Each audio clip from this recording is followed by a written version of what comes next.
निर्जला एकादशी का व्रत कथा इस प्रकार से है। भीमसेन व्यास जी से कहने लगे कि हे पितामह, भ्राता युधिष्ठिर, माता कुंती, द्रौपदी, अर्जुन, नकुल और सहदेव आदि सब एकादशी का व्रत करते हैं और मुझे भी करने को कहते हैं।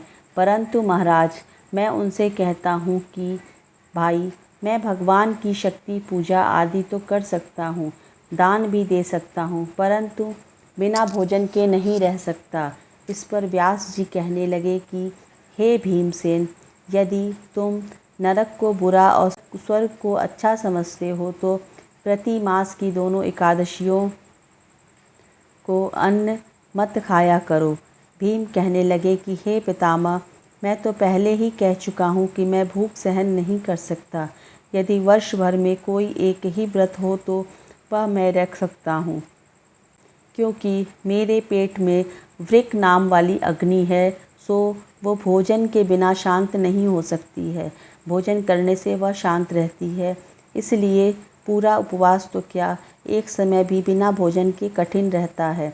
अतः आप मुझे कोई ऐसा व्रत बताइए जो वर्ष में केवल एक बार ही करना पड़े और मुझे स्वर्ग की प्राप्ति भी हो।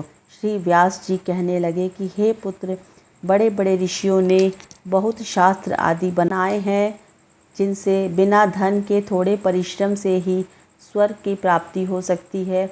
इसी प्रकार शास्त्रों में दोनों पक्षों की एकादशी का व्रत मुक्ति के लिए रखा गया है।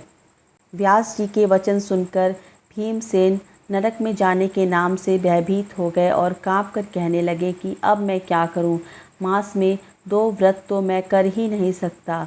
हाँ, वर्ष में एक व्रत करने का प्रयत्न अवश्य कर सकता हूँ।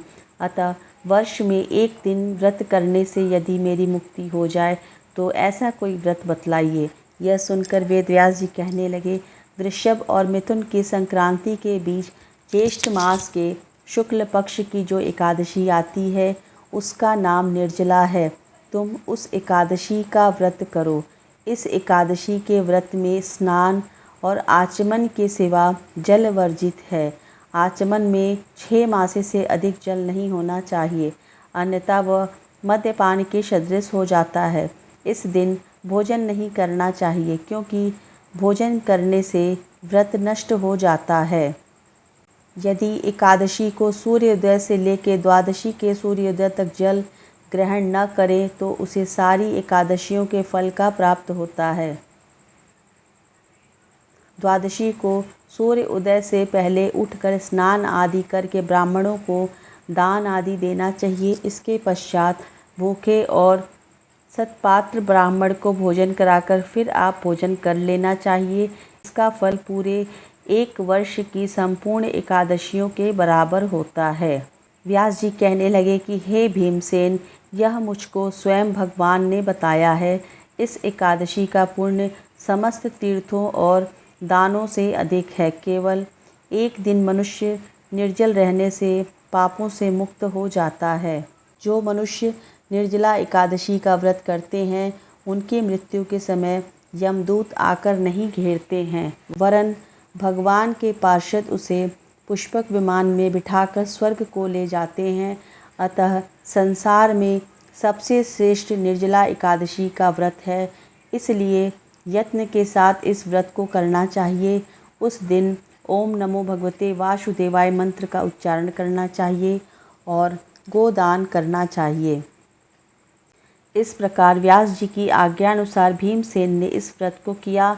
इसलिए इस एकादशी को भीमसेनी या पांडव एकादशी भी कहते हैं।